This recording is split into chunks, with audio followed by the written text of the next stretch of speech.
ใบของเขานะครับจะเป็นลักษณะนี้เลยต่างจากเมเปิลทั่วๆไปอย่างชัดเจนนะครับแล้วก็จะเป็นไม้ที่ออกตาสลับ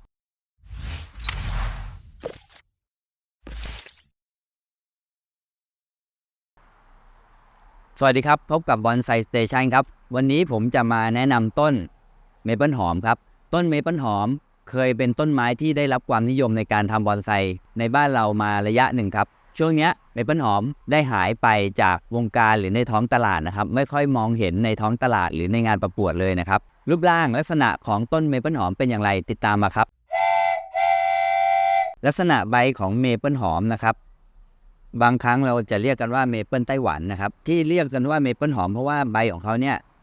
เมื่อขยี้มาดมแล้วจะมีกลิ่นหอมนะครับคล้ายๆยูคาลิปตัสเป็นพันไม้ที่เลี้ยงได้ในเมืองไทยนะครับแต่จริงๆแล้วเขาไม่ใช่สายพันธุ์เมเปิลที่แท้จริงนะครับเพียงแต่ว่าลักษณะใบของเขาเนี่ยคล้ายๆเมเปิลเราก็เลย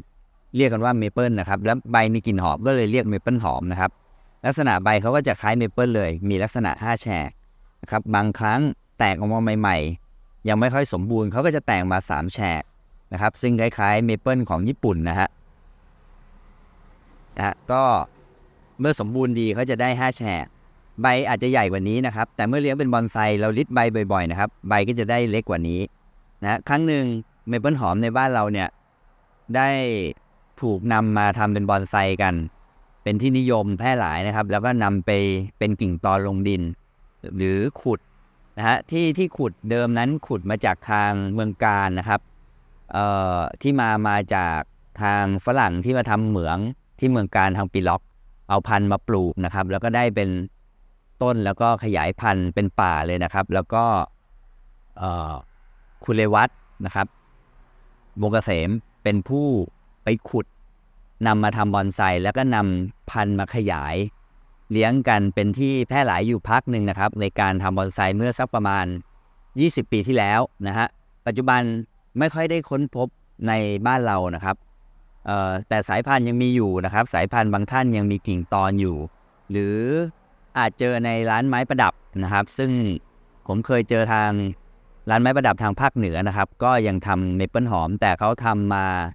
ในลักษณะของไม้ประดับไม้จัดสวนนะครับแต่วันนี้จะมาแนะนำต้นที่มาทำเป็นบอนไซนะครับต้นนี้เป็นต้นเมเปิลหอมลักษณะของเขานะครับอันนี้เป็นลักษณะเด่นของเขาเลยเมื่ออายุเยอะลำต้นเขาจะแตกเกล็ดนะครับยิ่งนานวัยเขาจะยิ่งแตกเกล็ดไปเรื่อยๆนะฮะผิวที่ใหม่อยู่อย่างนี้ก็อายุเป็น10 ปีแล้วนะครับแต่ยังไม่แตกเกล็ดกว่าจะแตกเกล็ดเนี่ยต้องใช้เวลานานมากนะครับและยิ่งเก่าผิวเขายิ่งแตกเกล็ดสวยนะครับต้นนี้เดิมเป็นต้นที่กิ่งตอนลงดินเอาไว้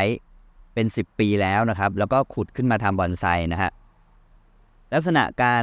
สังเกตเมเปิลหอมจะสังเกตง่ายๆนะครับ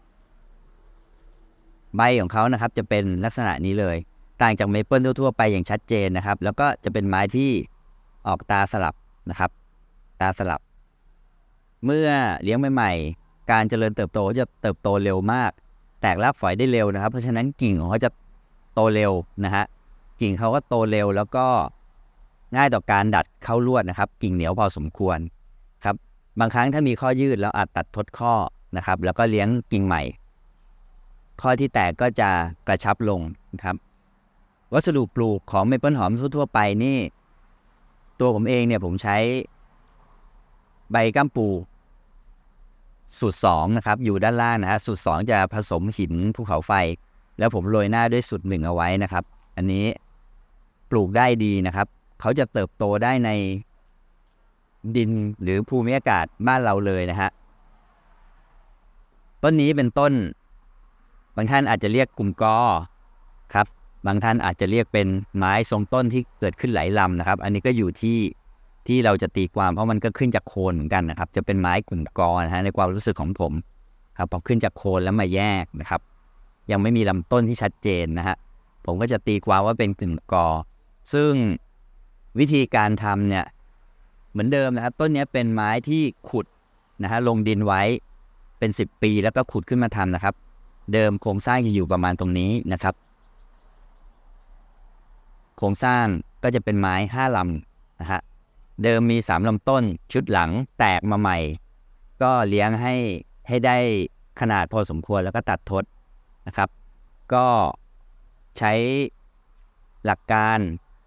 เหมือนทำไม้กลุ่มกอมทั่วๆไปก็คือจะต้องมีต้นเมนนะฮะต้นเมนก็จะต้องเป็นต้นที่ใหญ่สุดสูงสุดนะครับแล้วต้นเล็กรองลงไปก็จะต่ำลงนะครับต้นที่เล็กที่สุดก็จะอยู่เตี้ยลงนะครับผมก็จะใช้หลักการในการทำต้นไม้ในหลักการที่ผมใช้ในทุกๆครั้งนะครับก็คือเราจะมีด้านซ้ายด้านขวานะครับมีกิ่งด้านหลังนะฮะอันนี้ก็เป็นลำต้นเราก็สมมุติว่าเป็นกิ่งหลังนะฮะเราใช้โดยการเปรียบเทียบนะฮะเอามาประยุกต์การวางกิ่งนะครับแล้วกิ่งก็จะกระจายไปรอบทิศทางของต้นนะครับทุกทิศทางกิ่งอยู่คนละระดับกันนะครับซึ่งเป็นหลักการทั่วๆไปที่ใช้ในการทำบอนไซของทุกสายพันธุ์นะฮะจะใช้หลักการเดียวกันนะครับในการทำบอนไซของผมนะครับกิ่งเมื่อเรากระจายออกมารอบต้นเนี่ยไม้เราจะได้พุ่มนะฮะแล้วจะสังเกตเห็นว่าขนาดของลำต้นเนี่ยต่างกันนะครับต้นนี้จะเป็นต้นที่ใหญ่นะครับใหญ่กว่าต้นนี้นะฮะอย่างชัดเจนลำต้นก็จะต้องสูงกว่าต้นที่เล็กก็จะเตี้ยๆนะครับในที่นี้ผมก็จะใช้ต้นเล็กเนี่ยวางกิ่งให้หนีออกมาจากพุ่มของกิ่งลำต้นใหญ่นะครับเป็นหลักการของธรรมชาตินะครับและถ้าสังเกตจะเห็นกิ่งของผมอยู่คนละระดับกันหมดเลยนะฮะมองด้านข้างหรือทุกๆด้านนะครับนี้ก็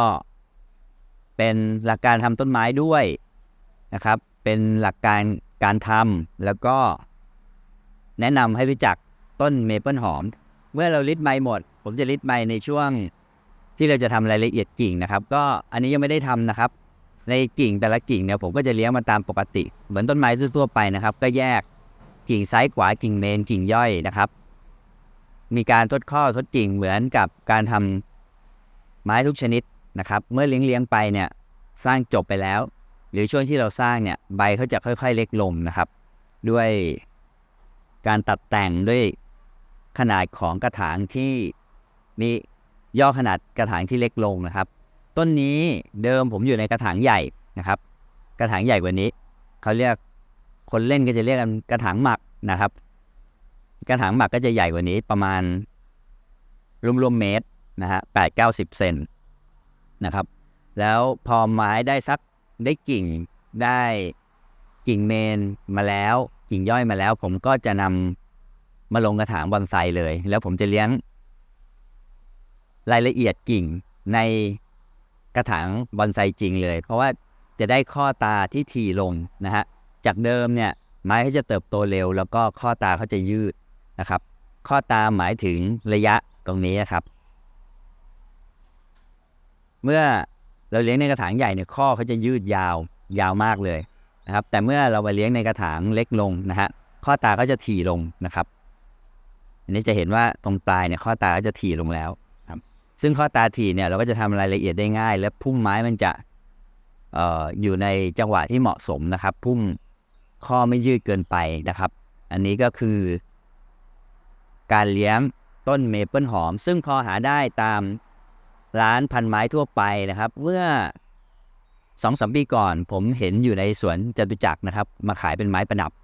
นะปัจจุบันนี้ผมไม่ได้ไปเดินสักระยะนึงแล้วก็เลยไม่รู้ว่ายังมีอยู่ไหมนะตอนนั้นที่เห็นเขานำมาจากภาคเหนือผมยังเชื่อว่าทางภาคเหนือยังพอหาต้นเมเปิลหอมเล่นได้ครับ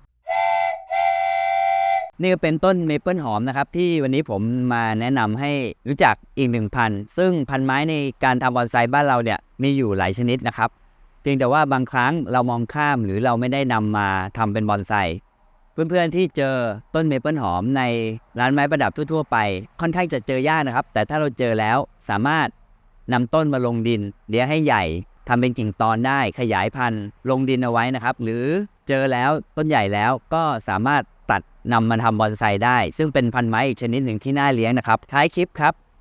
จากเหตุการณ์บ้านเมืองที่ผ่านมานะครับทำให้ผมรู้สึกว่าการที่เรามีอิสระสามารถไปไหนได้โดยที่ไม่มีอะไรมากีดกันเรานะครับเรามีอิสระทางกายอิสระทางใจถือว่าเป็นความสุขชนิดหนึ่งอิสระภาพเป็นสิ่งที่เรามีอยู่เพียงแต่ว่าบางครั้ง เราไม่ได้ไปนึกถึงเรามองข้ามไปนะครับถ้าวันใดเราขาดอิสรภาพเราจะรู้สึกลำบากใจนะครับเราเป็นคนโชคดีนะครับที่ยังมีอิสรภาพในวันนี้มีสุขภาพร่างกายที่แข็งแรงในวันนี้มีครอบครัวที่อบอุ่นในวันนี้บางครั้งแค่นี้ก็เพียงพอแล้วสำหรับชีวิตครับไม่จำเป็นต้องมีการฟุ้งเฟ้อหรืออะไรมากมายนะครับสวัสดีครับ